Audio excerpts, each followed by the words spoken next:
Rocky's Secret Files. Secret Files.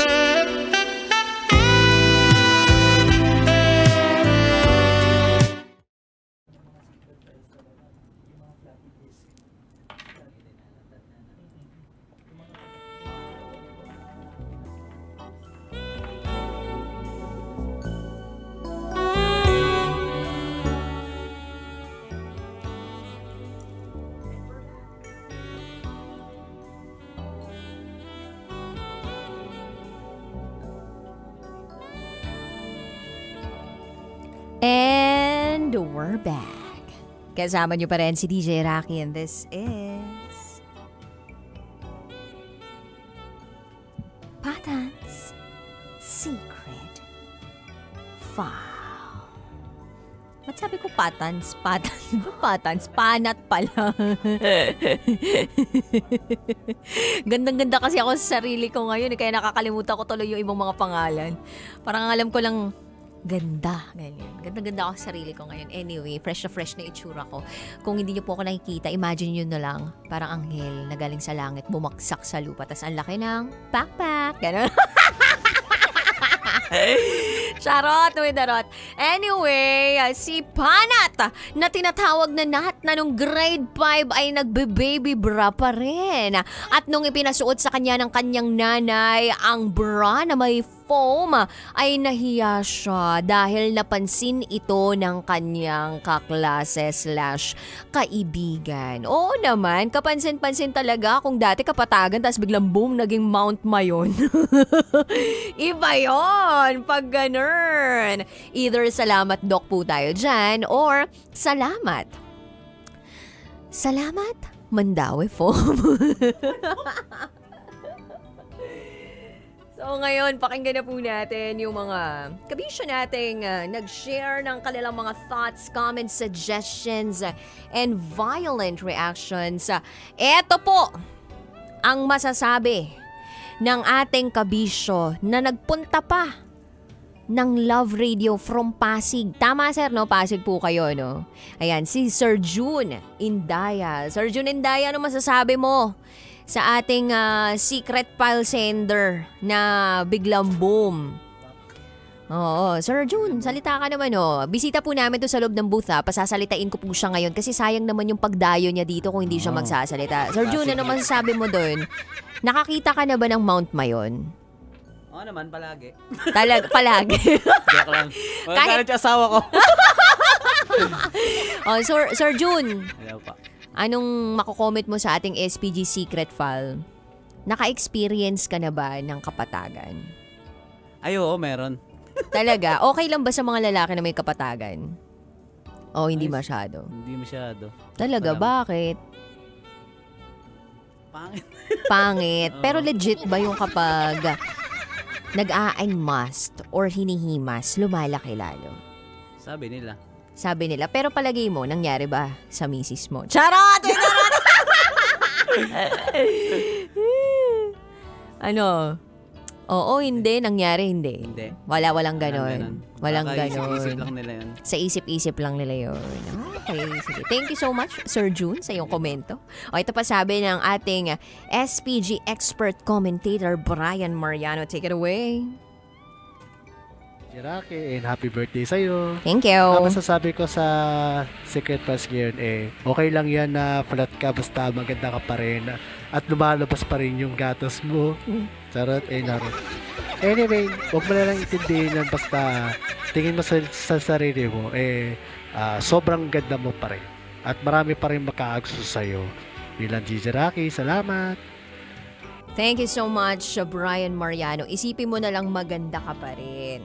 Ito pa sabi ni Danilo R. De La Cruz, do not be insecure if you have different body shape as compared to others. If your legs are thicker or your breasts are larger or smaller or whatever the thing it might be. Any type of body is beautiful. It's all about loving what you've got and rocking it. Be confident you are beautiful just like DJ Rocky.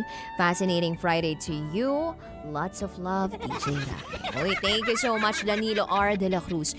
Totoo naman na kailangan nating mahalin ang sarili nating katawan. Maging masaya tayo sa katawan na meron tayo. Kung ang hugis ba naman ng ating mukha ay bola, edi okay lang din yan. Kung ang hugis ng ating katawan ay parang pa-Baymax, Michelin o Majin Buu, it's up to you, diba? And it's all about confidence.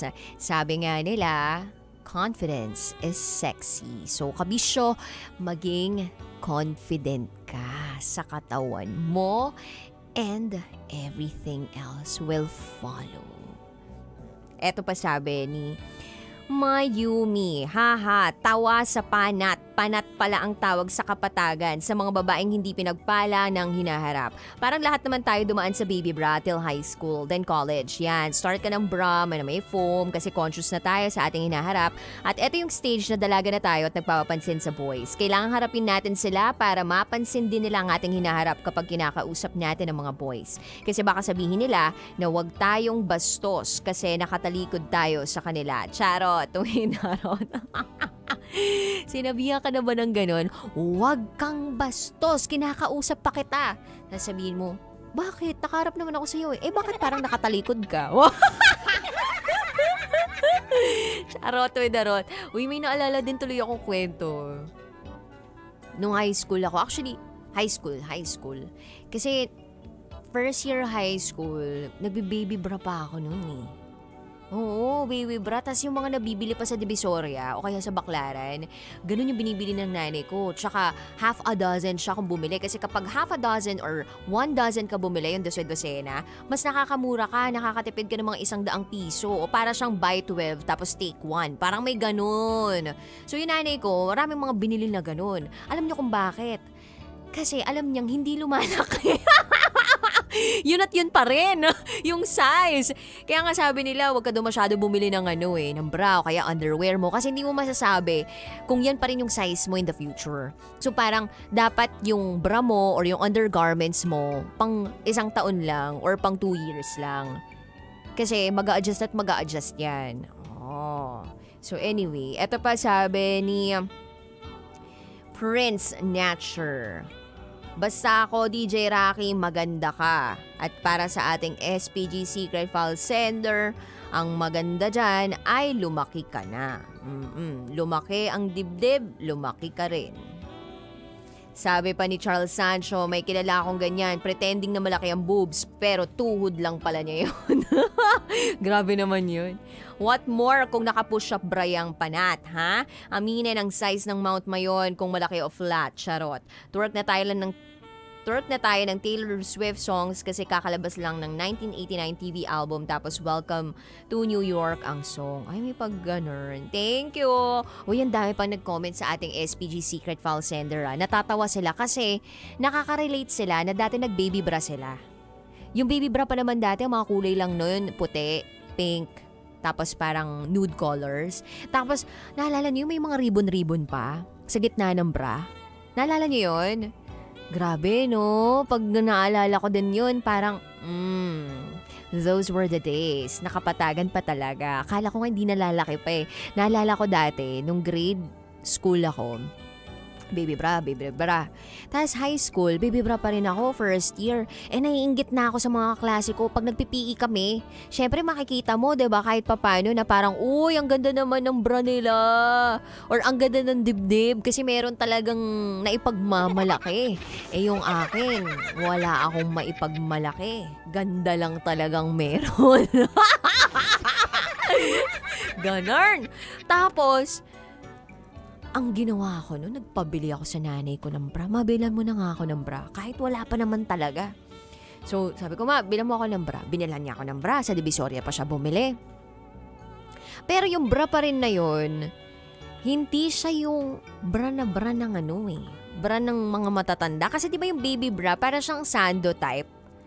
Alam mo yun? Tas para kang naka-sports bra. Para siyang ganun. Pero yun, white, nude, ganun yung mga colors nun. Tapos meron pang baby bra before na parang tube type siya. Yan. Tapos yung iba nga may ribbon nga sinasabi ko sa inyo. Yung iba nga may lace pa eh, no? Diba parang lang, parang panty lang.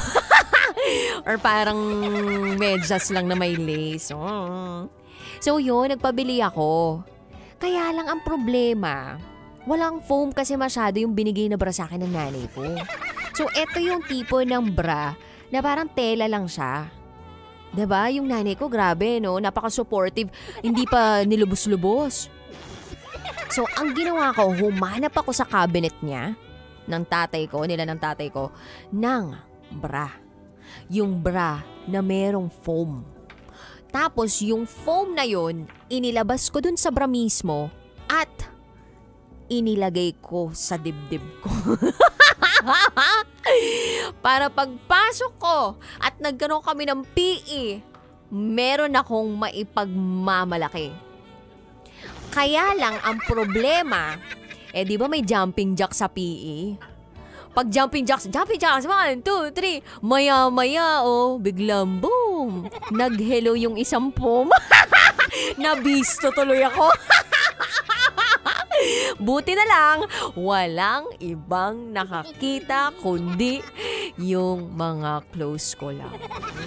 Yun ang mahirap kapag nagbe-baby bra. Ay, nagbe-baby bra tuloy. Nagfo-foam. Ayan. Nang hindi nakadikit sa mismong bra or nakalagay sa mismong bra. Alam nyo yung mga blessed talaga yan. Si Tanya Chinita. Ayan. Si Mama Nicole. Ayan. Blessed yung mga yan. Hindi po ako naiinggit, pero kung po pwede din talagang mabiyayaan, bakit naman hindi? Pero hindi, masaya naman na ako eh. Ganda na lang tayo bumawi, tsaka performance. Charot with darot. Anyway, para sa'yo, SPG Secret False Sender Panat, aka Nat.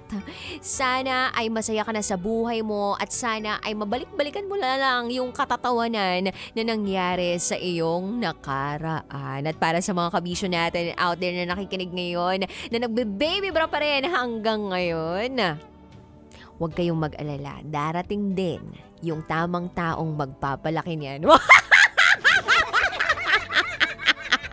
Charot! With darot. Darating din yung araw.